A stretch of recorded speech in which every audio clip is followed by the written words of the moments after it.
Hi hello வணக்கம் வந்தனம் நமஸ்தே நமஸ்கார். நான் உங்கள் அன்பு நண்பன் ரியல் சார் கேபிஆர். நான் கடந்து வந்த பாதை நிகழ்ச்சியில் இன்னைக்கு நம்ம எங்கே இருக்கோம் அப்படின்னு பார்த்தீங்கன்னா, தேனி மாவட்டத்தில் இருக்கக்கூடிய போடிநாயக்கனூர்ல இருந்து 7 கிலோமீட்டர் பயணிச்சோம்னா சிலமலை அப்படின்னு ஒரு கிராமம் இருக்குங்க. அந்த கிராமத்தில் முதல் முறையாக சோசியல் மீடியாவில் வந்து என்ட்ராகி இன்னைக்கு யூடியூப் மட்டும் இல்லைங்க, எல்லா இணையதளத்துலேயுமே வந்து ஒரு என்டர்டெயின்மெண்ட் வீடியோவில் என்டர்டெயின்மெண்ட் மட்டும் இல்லாமல் மக்களுக்கு நல்ல அழகான கருத்துக்களை ரொம்ப எளிமையாக புரிகிற மாதிரி ரொம்ப அழகாக செஞ்சுக்கிட்டு இருக்கக்கூடிய இணைந்த கைகள் டீம் யூடியூப் சேனலில் இருக்கக்கூடிய நம்மளுடைய நண்பர் மட்டும் இல்லைங்க, எனக்கு ரொம்ப தனிப்பட்ட முறையில் ரொம்ப நெருக்கமான ராம் செல்வா பிரதரையும் அவர் கூட பயணிச்சுட்டு இருக்கக்கூடிய 2 நபர்களில் வந்து ரொம்ப முக்கியமானவர் கார்த்திக் தான் சந்திக்க போகிறோம். ஆனால் ஆக்சுவலாக வந்து பார்த்தீங்கன்னா இவங்க டீம் ரொம்ப பெருசு. இது நான் வந்தப்போ வந்து மட்டும்தான் இருக்காங்க. அவங்கள சந்தித்து இந்த பயணம் எப்படி இருந்துச்சு, எப்படி ஆரம்பித்தாங்க அப்படின்றதான் கேட்டு தெரிஞ்சுக்க போகிறோம். வாங்க வீடியோக்குள்ளே போகலாம். அண்ணே வணக்கம்ண்ணே. தம்பி வணக்கம். வணக்கம் அண்ணே, உங்கள் பேருண்ணே? ராம் செல்வா. தம்பி பேர்? கார்த்திகே. நம்மளுடைய யூடியூப் சேனலோட பேர் என்னண்ணே? இணைந்த கைகள் டீம். இப்போ ராம் செல்வாங்க, நீங்கள் வந்து சோசியல் மீடியாவில் இன்னைக்கு ஒரு தவிர்க்க முடியாத ஒரு இடத்துல இருக்கீங்க. அது மட்டும் இல்லை, நம்மளுடைய வீடியோஸ் வந்து இந்தியா லெவல்லே இருக்கக்கூடிய தமிழர்களும் பார்த்துட்டு இருக்காங்க. ரொம்ப குறிப்பாக பார்த்தீங்கன்னா தமிழ்நாட்டில் இருக்கக்கூடிய தமிழ் நேசர்களும் பார்த்துட்டு இருக்காங்க. ஒரு என்டர்டெயின்மெண்ட் வீடியோ, என்டர்டெயின்மெண்ட்டில் ஒரு நல்ல கருத்து சொல்லக்கூடிய சேனல் வந்து ரொம்ப கம்மி. அதில் வந்து ரொம்ப குறிப்பாக வந்து உங்கள் சேனலில் வந்து என்டர்டெயின்மெண்ட் அண்ட் கருத்து சொல்லக்கூடிய வீடியோவாக இருக்கு இல்லையா? இப்போ வந்து இந்த சோசியல் மீடியா அப்படிங்கிற ஒரு பிளாட்ஃபார்முக்குள்ள எப்போ வந்தீங்க, அது வர்றதுக்கான காரணம் என்ன? எனக்கு படிக்கும் போதுலேருந்து சினிமா மேலே ஒரு ஆர்வம், காதல் எல்லாமே இருக்கு. அப்போ படிப்பு எனக்கு வந்து இந்த நடிப்பு மேலே ஆர்வம் அதிகமாச்சு. ஆனால் அதுக்காக வந்து எல்லாம் அதை பண்ணக்கூடாது. அந்த காலகட்டத்தில் எனக்கு கொஞ்சம் வெறியா இருந்துச்சு. சினிமா மேலே ஒரு ஆசை. சினிமா தியேட்டரில் போய் படம் பார்க்குறது, எத்தனையோ நாள் கட்டடிச்சுட்டு போய் படம் பார்த்துருக்கீங்க. அப்போ உங்களுக்கு கம்பெனி கொடுக்க யாரும் வருவாங்களா? நீங்கள் மட்டும் போயிருவீங்களா? நான் மட்டும்தான். நீங்கள் மட்டும்தானா? ஏன்னா அப்போ துட்டு இல்லையே, நமக்கே துட்டு அதை வாங்கி தர சேர்த்து வைக்கணும். அது எங்கள் அக்கா 1 ரூபா 2 ரூபா வச்சிருக்காக தெரியாமல் தூக்கிட்டு போனேன். இவ்வளோ எத்தனை அடி வாங்கியிருக்கீங்க கேட்டேன். அப்போ வந்து படம் பார்த்து அடி வாங்கினது தான் அதிகம். அது எல்லா டைமில் 2 டைம் அடிச்சிருக்குங்க. சினிமா பார்த்து நான் போது கொஞ்சம் ஆர்வம் அதிகமாகிடுச்சு. நீங்கள் குறிப்பாக பார்க்கக்கூடிய நடிகருடைய படம் அப்படின்னா? எனக்கு எல்லா நடிகர் படம் பிடிக்கும். குறிப்பாக படம் நிறைய பார்ப்பேன். அவர் படத்தை பார்த்து இன்ஸ்பிரேஷன் ஆகி தான் இன்றைக்கும் அந்த தோரணையில் முடி வச்சுருக்கீங்க. உங்கள் வீடியோவில் எனக்கு ரொம்ப பிடிச்சதே அந்த முடி தான். நான் ரொம்ப லைக் பண்ணி பார்ப்பேன் ஆடி பிறந்தனால. சரி, நிஜமொழியாக இந்த வீடியோ பார்க்கக்கூடிய நண்பர்களுக்கு உங்களை அடையாளம் தெரியாத அளவுக்கான ஒரு அமைப்பில் தான் இருக்கீங்க. சரி, இப்போ வந்து நீங்கள் எது வரைக்கும் படிச்சிருக்கீங்க?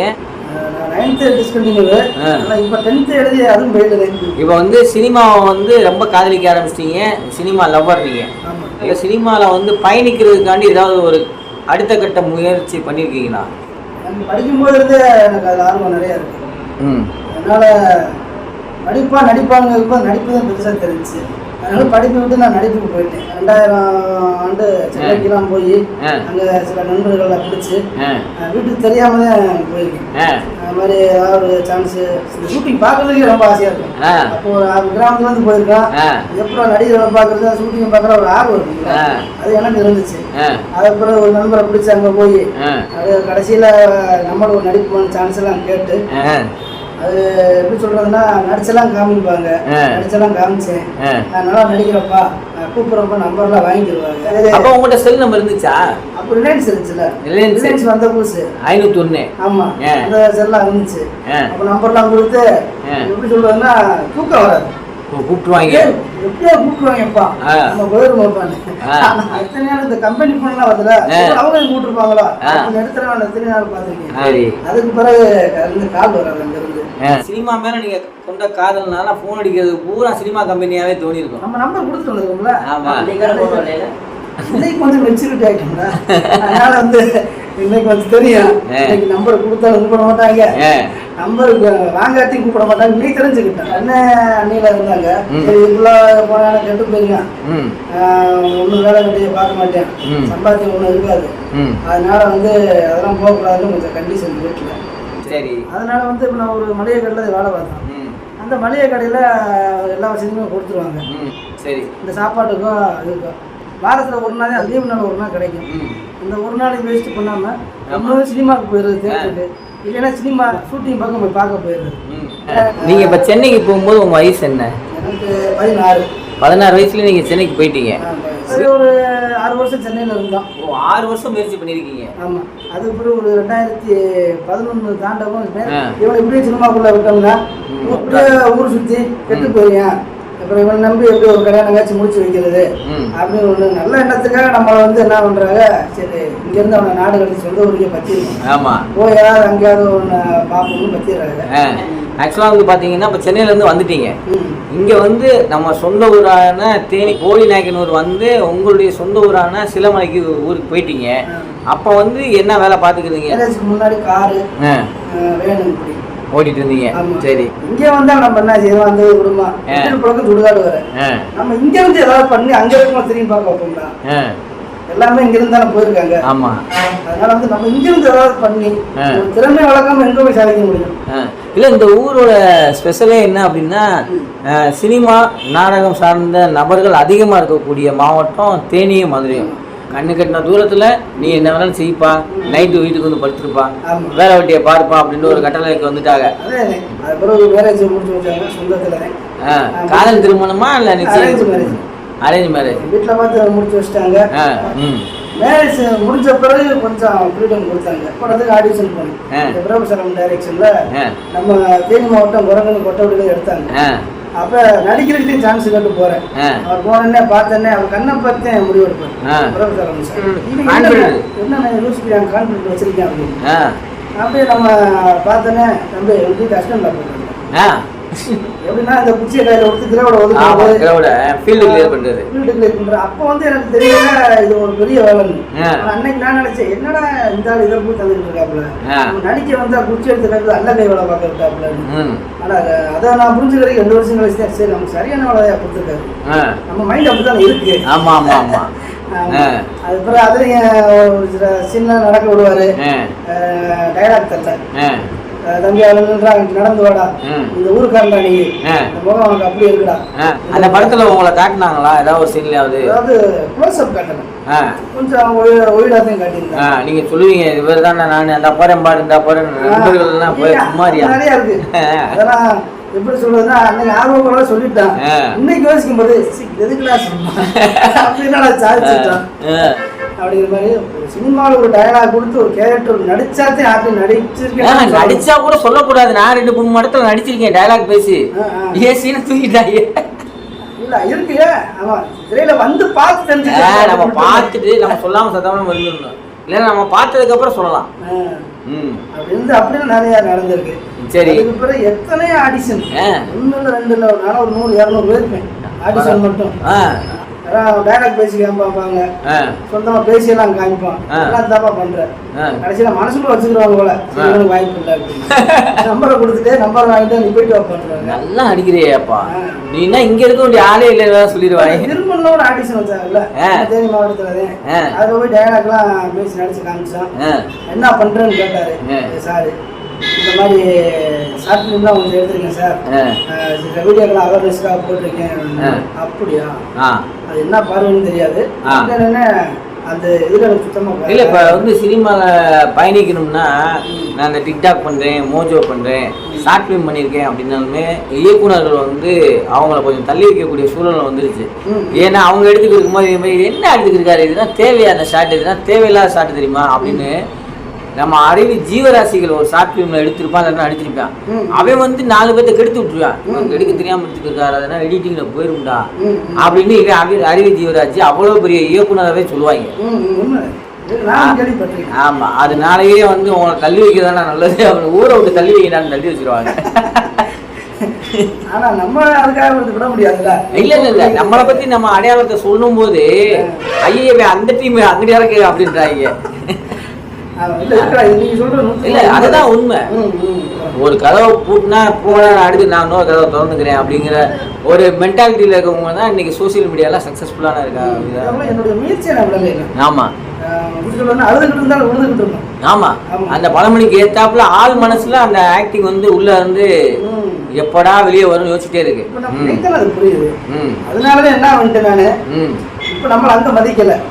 நம்ம இங்க போது நம்ம திறமையை வளர்ப்போம், அதுக்கு உழைப்பு நம்ம போடுவோம், உழைக்காம இதுல முன்னேற முடியும். இப்ப நம்ம பண்ற வீடியோலாம் பார்த்தோம்னா ஏதாவது சினிமா படத்தை பார்த்து இந்த டப்பாஸ் பண்ணி இப்ப அதெல்லாம் கிடையாது. சொந்த குரலுங்க, சொந்த கண்டென்ட், நம்மளே யோசிக்கிறோம், நம்மளே எடுக்கிறோம், நம்ம ஒரு இயக்குனர், நம்ம ஒரு நடிகர் அப்படிங்கிற மாதிரி கொண்டு வந்து இப்ப ஏதாவது ஒண்ணு பண்ணணும் சாதிக்கணும்னு இறங்கியாச்சு. இது ஒரு தொழில் தான், சினிமாங்கிறது தொழில் தான் என்ன பொறுத்தளவுக்கு. இல்ல அது நிறைய பேருக்கு புரிய மாட்டேங்குது.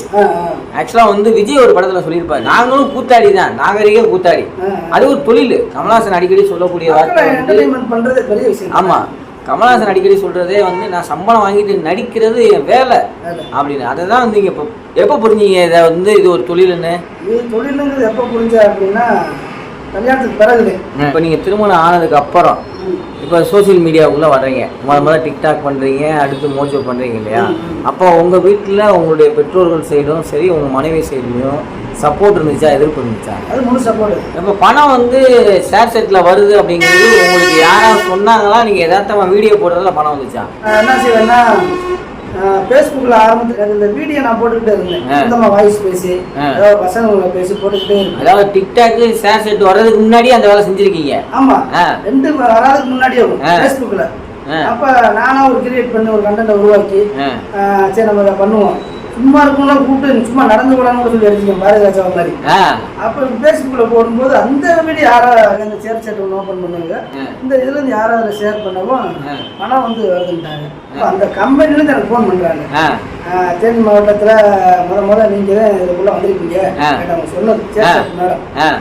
அப்போ சொல்லுங்க மேடம் அப்படின்னு, இது மாதிரி மெனி ஏர்ன் பண்ணுற இதெல்லாம் இருக்குது, உங்கள் ஐடி உங்க இதெல்லாம் கொடுங்க அப்படின்னாங்க. நான் நம்பல, ஏமாத்தி விடுவாங்க போல அப்படின்னு நினைச்சு அந்த பயம் இருக்கும்ல. ஆமா, எப்படி நம்ப முடியும்? இல்ல அதை வந்து நம்ம கொடுத்தோம்னா பணத்தை எடுத்துட்டு ஓடி போயிடுவாங்க, இல்லைன்னா நம்ம பேர்லயே லோனை வாங்கிட்டு நம்மளை ஏமாத்திடுவாங்கன்னு ஒரு பயம் இருந்துட்டு தானே இருக்கும். பயம் இருந்துச்சு. அவன் பணம் உனக்கு நான் தரணும்னு சொல்லும் போது ரொம்ப பயமா இருக்கேன். ஃபோன் நம்பர் வேணா தரேன், அந்த பான் கார்டு நம்பர்லாம் தர மாட்டேன் அப்படின்னு. பான் கார்டு அதுக்கு முன்னாடி எடுத்து வச்சிட்டேன், எதுக்கிட்ட ஏதாவது அட்வான்ஸ் தான் நம்ம மைண்டு. அதுக்கு பிறகு சார் பான் கார்டு அதில் அப்ளை பண்ணாது அமௌண்ட் வரும் சார், நீங்கள் நம்பிக்கை இல்லைன்னா நீங்கள் சாரை கூட பேச வரேன், நீங்கள் பேசுங்கன்னு எனக்கு ஒரு 4-5 டைம் என்னை கூப்பிட்டுருக்காங்க, நான் அவாய்ட் பண்ணியுமே. ஆனால் அந்த அளவுக்கு நன்றி சொல்ல வேணாமா, போனா போறாண்டா பிடிச்சிருக்கிற அவங்க பணத்தை கொடுக்கணும். அது என்ன காரணம் அப்படின்னா 16,000 ரூபாய் முதல் எனக்கு அதில் ஏறி நின்றுது என்னுடைய வீடியோ. உங்களுடைய பணத்தை உங்கள்கிட்ட ஒப்படைக்கணும்னு ஒரு தரமான கம்பெனி ஃபாலோ பண்ணிட்டே இருந்திருக்கு. எந்த கம்பெனி இன்னைக்கு அது இருக்கு ஏன்னு கூட ஏமாத்திரியும். ஆமா, இந்த ஷேர் சாட் நிறுவனம் அவ்வளவு தூரம் எனக்கு சப்போர்ட். அப்ப 16,000 நமக்கு எவனா அதை நான் யார்த்தையும் கன்சர்ன் பண்ணல. மறுபடியும் தொடர்ந்து போன் பண்ணி எனக்கு இந்த இதுல அனுப்பி விட்டாங்க, வாட்ஸ்அப்ல அந்த மெசேஜ்ல அனுப்பி விட்டாங்க. சார் இந்த அமௌண்ட் இருக்கு சார், இதை வந்து நீங்க வந்து எடுங்க சார், உங்க ஐடி வந்து பான் கார்டுடைய இதை வந்து இணைங்க சார்னு. அது பிறகு அப்போ கொஞ்சம் நம்ம ஒரு நாள் கூட ஒன்று மைண்ட் இருக்காதுல்ல, இணைச்சிதான் பார்ப்போம் காசா பணமானு. பான் கார்டை உள்ள இணைச்சேன்னா அக்கௌண்ட்டுக்கு உடனே பணம் வந்துருச்சு 16,000 ரூபாய். அதையும் உடனே ஓடி போய் எடுத்தாச்சு அக்கௌண்ட்ல, அதை எடுத்து விட்டாச்சு. அதாவது ஆக்சுவலா வேலை பார்த்துக்கிட்டே இருக்கீங்க, ஓய்வு நேரத்துல வந்து டிக்டாக்கும் ஷேர் சாட்டும் பண்ணிட்டு இருக்கீங்க. ஷேர் சாட்டுக்கு நிறைய பேருக்கு தெரியாது, அது வந்து அந்த கேமராலாம் கொஞ்சம் கிரிட்டிக்கலா, அது அமௌண்ட் வர்ற ஒரு இது யாருக்கும் தெரியாது. அதுக்குள்ள கொஞ்சம் பயணிச்சு 2 வருஷம், அதுல இருந்து ஒரு நல்ல ஒரு அமௌண்ட் எல்லாம் வந்துச்சு. மாசம் 50,000 40,000 30,000 பரவாயில்லையே ஷேர் சாட்ல இருந்து. சந்தோஷம் தான். கொஞ்சம் இதை வீட்டுல பார்த்தோன்னே சரி பணந்தே வருது இல்ல, நம்ம கொஞ்சம் பண்ணட்டும், சும்மா பண்றேன்னு விட்டாங்க. அப்ப வீட்டுல கொஞ்சம் மதிப்பு நம்ம கூடுச்சு. எதை விட அந்த வந்து நம்ம கெட்டு போற வழி சொல்ல மாட்டாங்க. பணம் காசு இருக்கணும், சம்பாதிக்கணும், 4 பேர் கூட வாழணும்னு நினைப்பாங்க. அதான் அவங்களும் ஆசைப்படுறாங்க. ஒரு 10 பைசா அதில் கேட்கல, சம்பாதிச்சு எனக்கு கொடு, அது காசு வருது எனக்கு கொடுன்னு நான் எங்க வீட்டுல இது வரைக்கும் கேட்டதில்லை. சரி, அதை என்ன செஞ்சீங்க? அப்ப அதெல்லாம் வீட்டு செலவுங்க. நம்ம வீட பொறுத்த அளவுக்கு நம்ம பாக்கெட்ல வாங்கி வச்சுக்கிற வீடுல கூட்டு குடும்பம். இப்போ ஒரு கறியெல்லாம் எடுக்கணும், ஒரு 4-5 கிலோ எடுத்தாச்சு நம்ம குடும்பம் சாப்பிடணும். இந்த மாதிரி ஃபேமிலி செலவு தான், அவசியமான செலவு எதுவும் கிடையாது. அது அவங்களுக்கு தெரியும், இந்த பையன் என்ன செய்ய போறான் முடிச்சு பார்த்தோம்னா எப்படி பார்த்தாலும் நம்ம வீட்டுக்கு தான் வரப்போதான், நம்ம கேட்டுக்கிட்டு என்னத்த அப்படின்னு பைசா வந்துச்சு. சரி ஓகே, அதுக்கப்புறம் நிப்பாட்டி விட்டாங்க பணத்தை. அதில் அமௌண்ட் வந்ததுனால செஞ்சோம். அதுக்கப்புறம் தம்பி அப்போது எனக்கு அறிமுகம் சேர் சாட்டும் போது. சேர் சாட்டில் சாட்டிங்கில் வந்தாரா? நம்ம ஊர் தான் சிரமல. அப்ப நம்ம வீடியோ பண்ணிட்டு போய் பாப்பாரு என்ன அண்ணன் என்ன பண்றாரு அப்படின்னு அதெல்லாம் வேடிக்கை பார்த்துட்டு போயிடுவாங்க. இவர் மட்டும் நம்ம பக்கத்துல நின்றுவாரு. ரசிகனா மாறிட்டாரு. ரசிகன்னு சொல்ல முடியாது, இவரும் சினிமா மேல ஒரு காதல் இருந்திருக்கு. அவரு 4 சிவத்துக்குள்ள வீடியோ பண்ணிக்கிட்டு இருந்தேன் டிக்டாக். அவர்தான் கூப்பிட்டு வந்து தம்பி ஏன் சிவத்துக்கு டிக்டாக் பண்ற உனக்கு சொல்லித்தாருன்றத சேர்ச்சாட் அறிமுகப்படுத்துறாரு. வீட்டுக்குள்ள இருக்கிற வந்து ரோடு கொண்டு வந்தாரு. ஏன் சேர்ச்சாட் வரும்போது நான் கூப்பிடுறேன்னா கொஞ்சம் பணம் வந்துகிட்டு இருக்கு. ஆமா, இப்ப இவங்க வீட்டுல வந்து இவனை சும்மா விட்டு போனா என்ன செய்வாங்க? அவனே வெட்டியா கூட சுத்திக்கிட்டு இருக்கேன் வேலை இல்லாம, நீ அவன் கூட சேர்ந்து கட்டு குடிச்சவரா போடாம, அதனால இந்த பணம் வந்து அதை பண்றா அப்படின்னு ரெடி பண்ணான். இவன் நேரமா ஏன் நேரமா என்ன எல்லாம் சேர்ந்து 6 மாசத்துக்கு முடிஞ்சிருச்சு. உனக்கு எதுவும் வருமானம் வந்துச்சா தம்பி? எனக்கு கொஞ்சம் 1 லட்ச ரூபாய்க்கு நானும் வாங்கிட்டீங்க. உங்க அம்மா சந்தோஷப்பட்டாங்க. அதுல எல்லாரும் சந்தோஷம். இதுல எனக்கு என்னன்னா நடிப்புக்கு நடிச்சுக்கிறோம், காசு வருது, அப்புறம் 2மே இம்ப்ரூவ்மெண்ட் ஆயிரும். நமக்கு பிரச்சனை வராது, காசு வருது, வருமானம். அப்படின்னு நினைக்க போலீஸ் யூனிஃபார்ம் 10,000 ரூபாய்க்கு எடுத்து தச்சேன் குவாலிட்டியா, ஒரு எஸ்ஐ ட்ரெஸ் அதெல்லாம் எடுத்து தச்சு வீடியோ போடணும்னு வச்சிருக்கேன். 2 பேரும் ஃபேமிலியும் சந்தோஷப்பட்டதுக்கு அப்புறம் அவங்க பெரிய பூட்டா போட்டுட்டு ஓடி போயிட்டாங்க. அவங்க மேலே தப்பு சொல்ல முடியாது, கொடுத்தாங்க, அது வரைக்கும் கொடுத்தாங்க. ஆமா ஆமா ஆமா. ஆனா அதாவது நம்மளுடைய திறமைக்கு ஒரு பெரிய அங்கீகாரமும் வியூவர்ஸ் சப்ஸ்கிரைபருக்கு கமாண்ட் இருக்கு. அது போக வந்து பெரிய அவார்டா வந்து பணமும் கொடுத்தக்கூடிய நிறுவனம் தான் லைஃப்ல மறக்க முடியாத ஒரு நிறுவனம். என்னைக்கு பெரிய ஆளானால அந்த நிறுவனம் எங்களுக்கு தேடி போய் நன்றி தெரிவிச்சு வரணும்னு இருக்கு. ஏன்னா ஒரு 2 வருஷம் நம்மளை காப்பாத்தினாங்க. அதான் சும்மா சொல்றேன். பிறகு எனக்கு தெரிஞ்ச நண்பர்களுக்கு கூட சொல்றேன், பணம் வருதுடா வாடா பண்ணுங்கடா, நீங்களும் ஒரு ஐடி ஓபன் பண்ணுங்கடா அப்படின்னு ஒரு 10-20 பேருக்கு பணத்தை வாங்க வச்சாச்சு. அவ்வளவு தூரம். ஆமா, அப்படி 2 வருஷம் போகும்போது இதை ஸ்டாப் பண்றாங்க, நம்ம அப்படியே முடங்கிடும். சரி, வருமானம் இல்லாதனாலதான் ஆமா மறுபடியும் 6 மணிக்கே வர்றோம். அதனால இப்ப ஆட்டோ ஓட்டிக்கிட்டே இருக்கோம், இந்த வீடியோ பண்ணிக்கிட்டே இருக்கோம். இப்போ ஆட்டோ வந்து எவ்வளோ நாளாக ஓட்டிகிட்டு இருக்கீங்க? ஆட்டோ நான் ஒரு 10-12 வருஷம் 10-12 வருஷம் ஓட்டுறீங்க. இப்போ வந்து நீங்கள் பார்த்தீங்கன்னா டிக்டாக் பண்ணுறீங்க, மோஜோ பண்ணுறீங்க, அதை வந்து நம்ம வந்து டப்மேக்ஸ் கரெக்டாக பண்ணணும். இல்லை ஃபஸ்ட்லேயே வந்து உங்களுக்கு அந்த டப்மேக்ஸ் ஈஸியாக வந்துருச்சா? டப்மேக்ஸ் ஈஸியாக வந்துருச்சுன்னு சொல்லணும். நான் அதுக்குள்ளே இருக்கேன். ஆள் மனம் அப்படியே இருக்கு. கேப்டன் சார் படம்லாம் பார்த்து எனக்கு ஊறி போச்சு. டயலாக்ல எவ்வளோ லென்த்தாக கொடுத்தாலும் நான் பேசுகிறேன். இப்போ டிக்டாக் வந்து பேன் பண்ணிட்டாங்க. அந்த டைமில் வந்து உங்களுடைய மனநிலை எப்படி இருந்தது? டிக்டாக் பேன் பண்ணும்போது அவ்வளோ பெரிய பாதிப்பாக தெரியல. ஏன் டிக்டாக்ல வீடியோ ரொம்ப கம்மியாக போட்டதுனால அப்படியா, இல்லை டிக்டாக்லேயே உங்களுக்கு வியூஸும் ஃபாலோவர்ஸும் நிறையா வந்துருக்கும், கமெண்டே நிறையா வந்துருக்கு? டிக்டாக்ல எல்லாம் நான் 1 மில்லியன் லைக் வாங்கியிருந்தேனே. அதில் ஃபாலோவர்ஸே 25,000 கேமரா இருந்துச்சு. 25,000 ஃபாலோவர்ஸ் நிறையா இருந்தாங்க. அதெல்லாம் எல்லா வீடியோமே தரமாக எனக்கு எதை பொறுத்தளவுக்கு நான் பெரிய அளவில் வச்சுக்க மாட்டேன், பாதிப்பாக கொண்டு வர மாட்டேன். வருதா ஓகே, போயிடுச்சா அதுக்கு மேலே ஓகே தான், அதுக்கு மேலே ஓகே தான். ஆனால் நம்மளுடைய உழைப்பு இருக்கு இல்லையா, உழைப்பு இருக்கு, அவ்வளோ உழைப்புமே வேஸ்ட்டாக போயிருக்குமே, அதை நினச்சி கொஞ்சம் கூட ஃபீல் பண்ணது இல்லையா? ஃபீல் பண்ணதுன்னா இப்போதான் கொஞ்சம் நல்லா அந்த கேமரா வந்து குவாலிட்டியாக இருக்கும். டிக்டாக் கேமரா வந்து பக்கா குவாலிட்டியாக இருக்கும். ஆமாம் ஆமாம். அந்த ஒரு 30 செகண்ட் 15 செகண்ட்லேயே ஒரு 50 ஷாட் கூட எடுக்கலாம், மைக் பண்ணி மீட் பண்ணி. ஆனால் அதுக்கு போன பிறகு ஒரு எப்படி சொல்றதுன்னா, இப்போதே ஒரு கால் வச்சேன், கால் வைக்கிறவங்க தான் கண்ணி கேட்குற மாதிரி. அப்போதான் எனக்கு முடக்க போயிடுச்சு. ஒன்றும் பெரிய பிரச்சனை எல்லாம் இல்லை. இப்போ இந்த சோசியல் மீடியாவில் நீங்கள் பிரபலம் ஆகிட்டீங்க. ஆக்சுவலாக வந்து டிக்டாக்காக இருக்கட்டும், அதுலேயும் ஷேர் செட்லேயும் வந்து நீங்கள் பிரபலம் ஆகிட்டீங்க. இப்போ பார்த்தீங்கன்னா சுற்று வட்டாரத்தில் போடியை பொறுத்த வரைக்கும் உங்களுக்கு தெரிகிற அளவுக்கு வந்து நீங்கள் நேம் ஆகிட்டீங்க. நீங்கள் போடிநாயக்கனூரில் ட்ராவல் பண்ணும்போது உங்களுக்கு மக்கள் மத்தியில் எப்படி வரவேற்பு இருந்துச்சு? அதே போல் இந்த ஊருக்குள்ள முதல்ல நம்மளே பண்ணணும். திடீர்னு எல்லாருக்கும் ஒரு புதுசாக இருந்துச்சு. நம்ம இருக்கிறது கிராமம், சிலமலைன்னு கிராமம். இருந்தாலும் நம்ம தான் முதல்ல ஆரம்பிக்கிறோம் ஒரு வீடியோ, டிக்டாக், ஷேர் சாட்டுன்னு. பார்க்குறவங்களுக்கு புதுசாக இருக்கு. ஆனால் யாரும் கேலி கிண்டெல்லாம் பண்ணல, வியந்து பார்க்குறாங்க. நீ தானே என் வீடியோவில் வந்தவர், இந்த மாதிரி அந்த தம்பி தான் என் வீடியோவில் வந்தவர். அப்போ வந்து ரொம்ப நாளாக வந்து விட்டு போன நண்பர்கள் யாராவது உங்களை தொடர்பு கொண்டு பேசியிருக்காங்களா? இப்போ சென்னையை விட்டு நான் வந்து இங்கே வந்து 10 வருஷம் ஆச்சு, நிறையா பேசியிருக்கேன். சென்னையில் வந்து நண்பர்கள்லாம் பேசினாங்க, அங்கே இருக்கும்போது கூட பண்ணுங்கடா, என்னடா பயங்கரமாக இருந்தாலும் வந்து நிறைய கேட்பாங்க, என்னடா நல்லா இருக்கா பண்றடா, அப்படி சினிமாவுக்கு கொஞ்சமா ட்ரை பண்றா அப்படின்னு சொல்லுவாங்க. சினிமா ட்ரை பண்ணி இங்க வந்துருக்கோம், மறுபடியும் முதல்ல வீடியோ பண்ணணும் அப்படின்னா நீங்க வந்து திரையில வந்துடுறீங்க. உங்களை வீடியோ எடுக்கிறதுக்கு ஒரு பர்சன் வேணும். அதுக்கு வந்து யார் யார் வந்து உங்களுக்கு பயணிச்சிருக்கா, உங்களுடைய ஆர்வத்தை புரிஞ்சு எவ்வளோ நாள் வந்து நண்பர்கள் வட்டாரத்தில் வந்து உங்க கூட பயணிச்சாங்க? எனக்கு கேள்வி கேட்டுட்டு எனக்கு சிரிப்பு வந்துச்சு. ஏன்னா அத்தனை பேரும் டார்ச்சர் பண்ணியிருக்கு. என்னால் வந்து பாதிக்கப்பட்டவங்க நிறைய இருக்காங்க. ஆர்வமான யாரும் வரல, நான் தான் அவங்களை ஆர்வப்படுத்தினேன். என் ஆர்வத்தினால அவங்கள உயிரோக டார்ச்சர்லாம் பண்ணியிருக்கேன். அவ்வளோ டார்ச்சர் பண்ணியிருக்கேன். எது இதை எடுத்து கொடுறா, அவன் சரி போனாப்போ ஒரு வீடியோ தானே எடுத்து கொடுக்க வந்துடுவாங்க. பார்த்தோன்னே முடிஞ்சது, இத்தனை வீடியோ தானேப்பா எடுத்து கொடுத்துருவோம்னு வந்துடுவாங்க. சொன்னாலும் 1 மணி நேரத்தில் இப்படியே நிற்க வச்சிருக்கேன். ஏன்னா அது வராது. டைலாக்லாம் வந்து சின்னது மிஸ் ஆனாலும் ஒன்றும் செய்ய முடியாது. ஆமாம், ஒன் மோர் போகணும். இது ஒரு 10-15 பேரை நான் டார்ச்சர் பண்ணி உயிரை டார்ச்சர் பண்ண போல என்ன ஆகும், அடுத்து நம்மளை கண்டாலே ஓடி ஆரம்பிச்சிருவாங்க. அப்படித்தான் ஆயிடுச்சு சில நேரங்கள்ல. பார்த்தா அப்போ வந்து வேலை இருக்கிறாம போயிட்டு வந்தா அது நிறைய நடந்திருக்கு. அதாவது சொல்ல மாட்டாங்க, சொல்லாம வலிக்கு போனதெல்லாம் இருக்கு. அவங்களும் வேலை வெட்டி போகணும். ஆமாம், ஒரு 1/4 மணி நேரம் தானே எடுத்து கொடுத்துட்டு போகலாம்.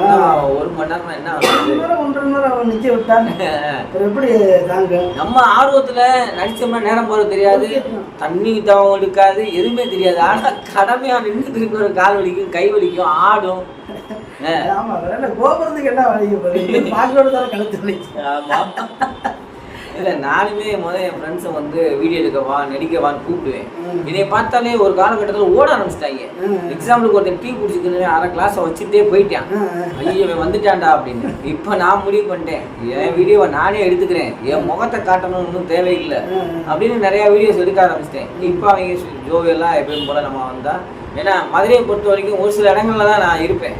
அங்கே வரவங்க நம்ம பார்த்து பேசுறாங்க, என்னடா எப்படா இருக்கு அப்படின்ற ஒரு மென்டாலிட்டிக்கு வந்துட்டாங்க. ஆனா நீங்க நிறைய பேரை கதை விட்டு ஓட விட்டுருக்கீங்க. ஓட விட்டாச்சு. சரி, ஆனா வந்து எல்லாம் வந்து நண்பர்கள் அன்புத்துள்ள தாங்க முடியலப்பா அப்படியா? ஆனா எப்படி சொல்றதுன்னா அவரும் சொல்ல முடியாது. ஆமா ஆமா, இந்த அளவுக்கு எனக்கு சப்போர்ட் பண்ணது பெரிய விஷயம். ஆமா, என்னுடைய ஆர்வத்துக்கு எனது நண்பர்களால் என்ன சொல்றது அப்படின்னா கம்பெனி கொடுக்க முடியாம போயிருச்சு. கேள்வியெல்லாம் நான் மனதுக்குள்ள நிறைய நாள் யோசிச்சிருக்கேன். நம்ம பண்ணியிருக்காங்க, எவ்வளவு பேர் காய்ச்சல் பண்ணிருக்கோம். இவங்களையுமா ஒரு பயன் அடைஞ்சோம்னா இவங்களை பூரா கை வந்து காப்பாற்றணும், நல்லா வாழ வச்சிருந்தோம்னு ஆசை இருக்கு. ஆமா, இப்போ நீங்கள் அந்த காலகட்டத்தில் வந்து டிக்டாக்ல வந்து டப்மேக்ஸ் தான் நிறையா பேர் பண்ணுவாங்க. இப்போ நீங்கள் டப்மேக்ஸ் மட்டும் பண்ணீங்களா இல்லை அங்கே டைலாக் இப்போ நீங்கள் பண்ணிட்டு இருக்கீங்க பார்த்தீங்களா, நிறைய இன்ஃபர்மேஷன் வீடியோ கொடுக்குறீங்க இல்லையா, அந்த மாதிரி இன்ஃபர்மேஷன் வீடியோஸும் பண்ணியிருந்தீங்களா? ரெண்டுமே. டிக்டாக்ல வந்து ஒரு சாங்க்கு ஒரு வசனத்துக்கு ஒரு டெமாஸ் பண்ணாலும் என்னுடைய சொந்த குரல் நிறையா இருக்கும் அதில் வந்து. ஏன்னா அப்போ இருந்து கொஞ்சம் வெறி, நம்ம வாய்ஸ் வெளியே கேட்கணும், ஆமாம், நம்ம வாய்ஸ் வந்து எல்லாருக்கும் தெரியணும் அப்படிங்கிற அந்த சினிமா அதானே. ஆமாம் ஆமாம், வீடியோ எனக்கான தனித்துவம் வேணும், என்னுடைய எண்ணத்தை வந்து பிரதிபலிக்கணும், நம்ம தனியா தெரியணும் அப்படிங்கிற ஒரு வெறி அப்ப இருந்து இருந்துச்சு.